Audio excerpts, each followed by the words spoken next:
Se você acha que há algo errado com você, a raiz do sofrimento para muitos de nós é acreditar que algo está errado conosco. Os consultórios de psiquiatras e terapeutas estão cheios de pessoas que carregam essa falsa crença, na maioria das vezes decorrente de experiências traumáticas ou dolorosas da infância, ou mesmo através de pessoas que nos contam isso diretamente.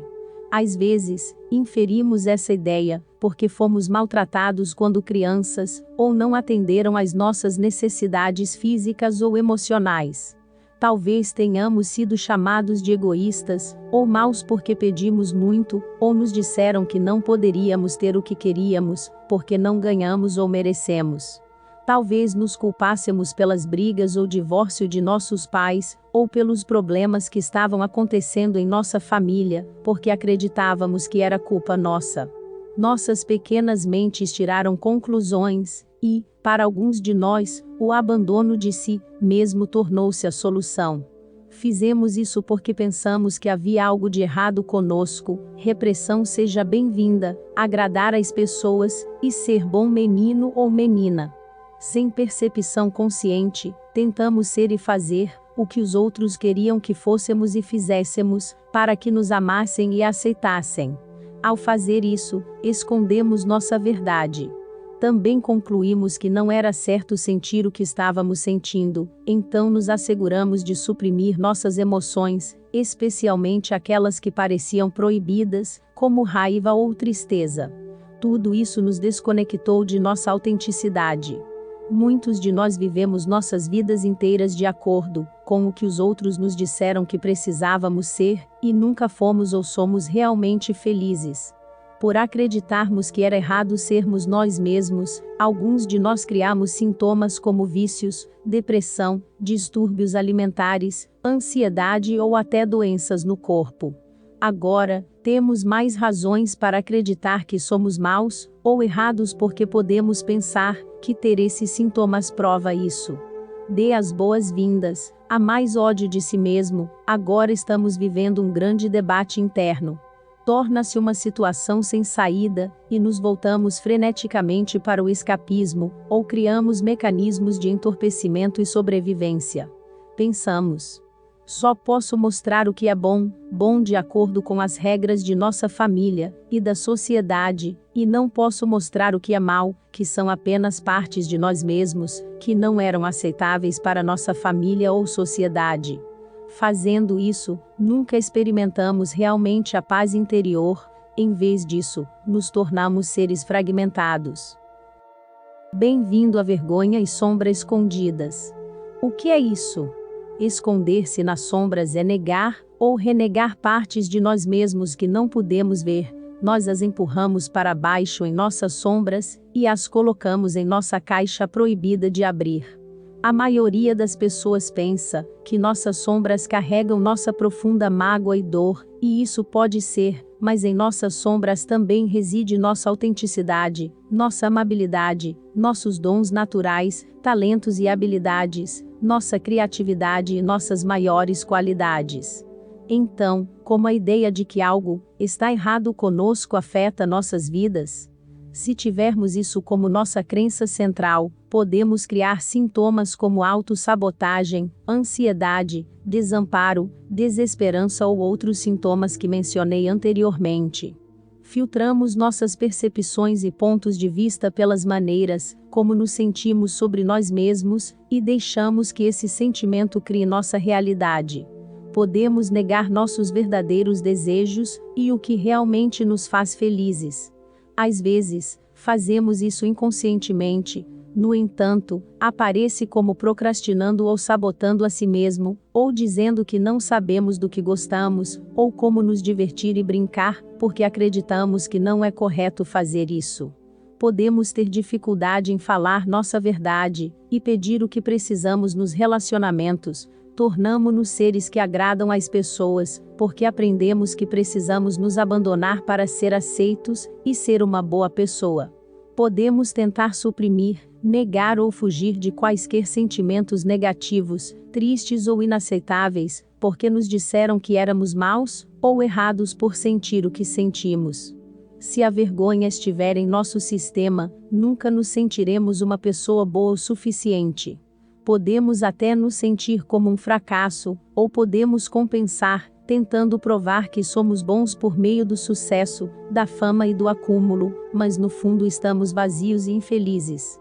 Para sua informação, não há nada de errado com essas coisas, é a energia por trás do que estamos fazendo que precisa e que pedia demais. Desde a minha memória mais antiga, eu comia muito, a comida me consolou e me acalmou. Isso me deu uma maneira de concentrar minha energia, entorpecer meus sentimentos dolorosos e me manter segura em um ambiente no qual não era aceite. Então, aos 13 anos, meu médico me disse para fazer dieta, e aos 15 eu era anoréxica, o que me fez sentir ainda mais errada e mal.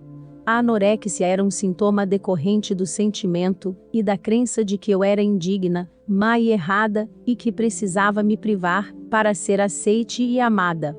Meio maluco, O que a maioria das pessoas não entende é que a anorexia não se trata apenas de fazer nosso corpo passar fome, estamos nos privando de viver. É abnegação, abandono e abuso próprio, o oposto de honrar a si mesmo e de ter amor próprio. Aceitei a maneira como meus pais me tratavam e me tornei meu próprio pai mesquinho. Eu me espancava diariamente com conversas internas negativas, comendo compulsivamente, morrendo de fome e me exercitando compulsivamente. Eu também estava deprimida e ansiosa, e tomava remédios para dormir o dia todo. Eu era uma escrava desse jeito de ser, partindo da crença de que havia algo errado comigo, e indo ainda mais fundo, que eu era má e errada. Eu me privei de tudo, não apenas de comida. Não me permiti chegar perto dos outros, nem comprar nada para mim. Basicamente, vivi com carência, limitação e medo diariamente. Se eu ganhasse dinheiro, ele teria que ir para o banco, e eu me esforcei demais para provar que era uma boa menina. Eu me colocava em situações perigosas, como andar sozinha em áreas ruins à noite, e permanecia em relacionamentos abusivos, porque não valorizava mim mesma ou minha vida. Eu estava vivendo em transe, e ninguém foi capaz de me ajudar a mudar.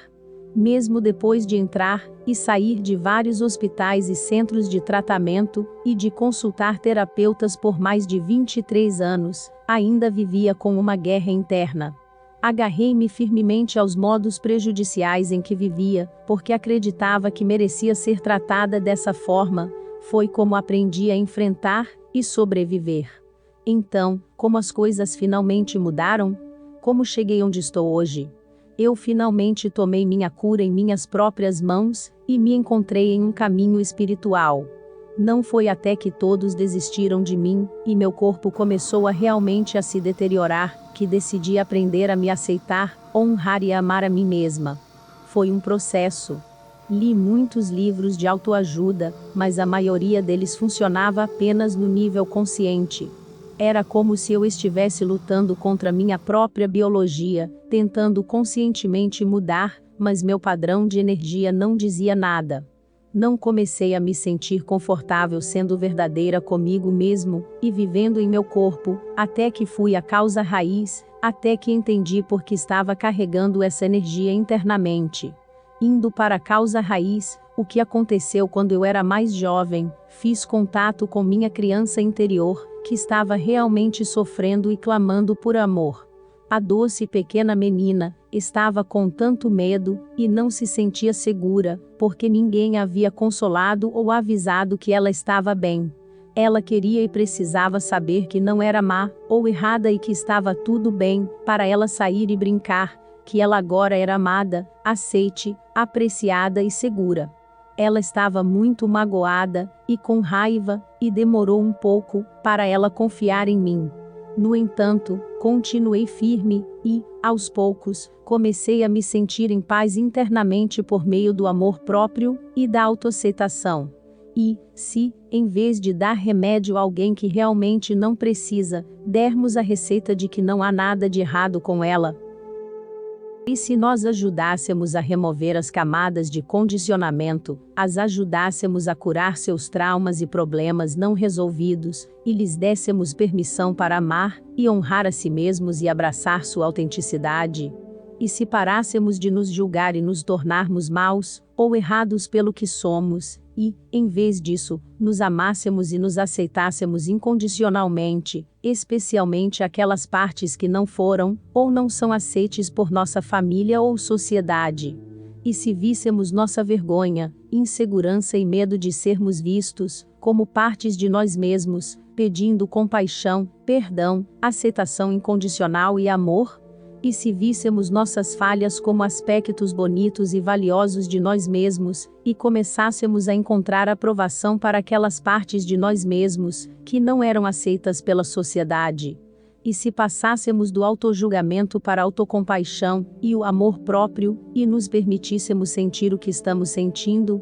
E se fizéssemos amizade com nós mesmos, para que nos sentíssemos à vontade ao longo do dia?